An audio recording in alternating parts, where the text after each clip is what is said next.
Howdy folks, this is Drew Farmer. This is another opening video for my new channel. This video we're going to talk about mental health, specifically mental health in the state of Oregon, the system, and a brief overview of what's gone wrong with it essentially.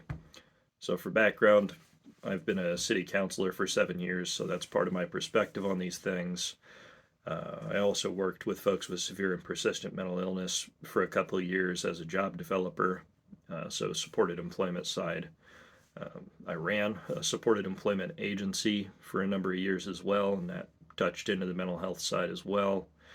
Um, and I've worked in nonprofits around the social service field in those different spots for about the last 8 years. So that's some of where my perspective comes from between city council and my work experience. And beyond that, I grew up around this city. I live in Coos Bay, Oregon. A lot of my friends didn't make it through all of high school. Quite a few of them have been homeless before. And uh, yeah, this video is a little tricky to start out with when I look at it because I've been in enough state work groups and working around this issue for long enough that I can see just a continuum of failure within Oregon's system. And that shouldn't be mistaken to mean that I believe local areas have had trouble. When you look at what your law enforcement is doing, they know they shouldn't be mental health providers. They don't want to be mental health providers. But responsibilities have been pushed down on them. When you look at your public health entity for your area, they're limited in what they can do by the law. You look at your hospital, they're limited. And even when you try and move beyond that, when you look at the state hospital level, they're also limited. And these things originate from legislation, litigation, and well-intentioned advocacy groups that end up in some places that aren't the best. So to start out, I think I'm going to start with just a scenario. And it's a scenario everybody has seen, I'm sure. You see an individual in traffic. The individual is having a mental health episode. They're talking to the sky. They're dancing like a crab. I mean, these are things I've seen, so I'm not just throwing it out there. These are circumstances that occur. That individual is in the middle of traffic. They are in danger. Potentially, they're putting other people in danger by being in traffic, so the motorists are in danger. So, mental health or law enforcement can respond and pick that person up because they're imminent danger to themselves and others. Under Oregon law, by the time that individual has made it to their local hospital, that individual, because they're no longer in traffic, is no longer in imminent danger to themselves or others. Because of that, and as a consequence of some topics that have come up over the years and decisions that were made, that individual cannot be held. Doesn't matter how far gone they are. If they don't want to be held, the Oregon law says they're not in danger and they can't be held. So while the individual probably wouldn't be allowed to render informed consent around anything else, they are considered well enough to decline care. They don't have to be stabilized. They don't have to receive aid. So now mental health, law enforcement, and the hospital are just going to have to live with the fact that this person needs help. They can see they need help, but they don't get to give them help. That's going to be our baseline. Let's consider a case where the person did want help. They're going to go into the hospital. Okay. Hospitals, particularly where I'm at on the coast, I believe my hospital here in Coos Bay is the only hospital on the Oregon coast that has a psychiatric ward. So as you might imagine, it can get a little full. This is being exacerbated by another situation. But before I get to that, when the psych ward is full at the hospital and people have to be retained, they're then retained in the ER. So when the psych ward gets full, you lose beds in your ER. The people with heart attacks, the people with strokes, the people with critical injuries, sick kids, the bed is taken up. They're not going to be able to get as much help as they need. So, how does it happen that the ward is full? Well, we move a step further. And this one I'll try and summarize, but it takes us back quite a ways in time. So, the Oregon State Hospital, the system as a whole, back in I want to say 2003, was found to not be assessing people quick enough to stand trial if they needed a mental health assessment. So they had to ramp up their pace. And for reasons I don't understand, and I was in high school in '03, so I wouldn't have been privy to the information, state of Oregon decided the way to fix this would be to close 3 of the 4 state hospitals and rebuild the one remaining one smaller than it originally was. Don't ask me. I don't know why they did that. By the time I started working in mental health in 2016, we still had a number of civil commitments going to the state hospital. Now you've got a civil commitment, somebody that hasn't committed a crime, they're just at a level of instability where they can't be effectively treated by their local hospital or local services. They go to the state hospital because they're equipped to the task. And then you have aid and assist. Aid and assist is somebody that's committed a crime, and they're pending assessment to see if they can aid and assist in their own defense and trial, to see if they can even stand trial. I want to say it was about 2017. A order came down, state hospital. They were still not meeting criteria, so to try and build capacity, they ran a study. They found that they allocated a certain number of beds by county. I live in Coos County. Coos County had 24 people at the state hospital. The state hospital study said that we should only have 6 there. So at the time, they sent 18 severely mentally ill individuals back to our community. Public health did not get coordinated with.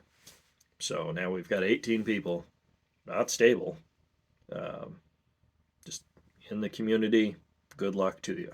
Okay. That obviously didn't go well. But they stuck to it, and frequently they'll point to a court order saying they have to speed up aid and assist, so that's why they have to cut back these other things. Would have been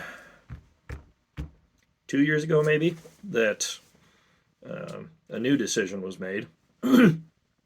They still weren't meeting their criteria, so they completely quit taking civil commitments. So now, unless a person has committed a crime, they're not going to the state hospital. And that's where we start to see that compression really badly on local hospitals. Because if that individual isn't traveling to the state hospital, they're taking up beds in a facility that was never intended for them. And to try and stabilize there is going to be a challenge. This results in some situations. One drastic one, we had a psych nurse here get attacked by a patient, and he won't be going back to work. Injury is too substantial. So that's the consequence of some of these decisions coming out of the state. It's not just that these people aren't getting help, it's that it's actually causing a direct attrition out of our medical staff by injuries and by individuals that don't want to work in that risky of an environment. So, civil commitment completely cut. Only aid and assist left. And aid and assist is only an assessment. It is not stabilization. It is only to see if you can get them good enough to be able to stand trial. So that's important to know. So, would have been 4 or 5 months ago, I get notified because of one of the work groups I'm on that aid and assist will now only be people who have committed person-to-person crimes. Okay, well, what's a person-to-person crime? It's assault, murder, words that you're not supposed to say on YouTube. I mean, that's all they're taking now. If they committed something, trespass, theft, something that didn't involve another person but is still a crime, state hospital won't even assess them. Obvious problems there.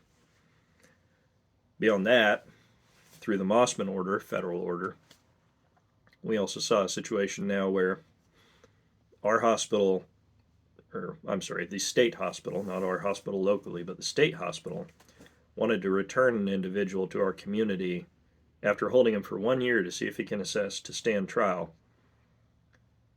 Wanted to return him to us. This individual killed 4 people and kidnapped a woman for over 2,000 miles. They found he would never be able to aid and assist in his own defense in trial. Apologize, slight speech impediment. They found he'd never be able to aid and assist in his own defense in a trial. 1 year had passed. Mossman order, you got to hold him a year. After that, you got to do something with him. Well, they wanted to send him back.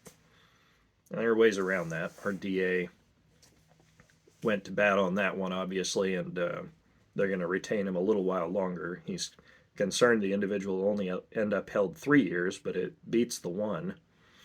And there's some other mechanisms that can be used where you have to renew every 2 years, but obvious problems. However, I'm mostly talking about stuff at the city level. That was just a rundown of what's going on above us. Where you'll see that impact you is in the compression of the issue. Because now the state hospital isn't going to take care of these people.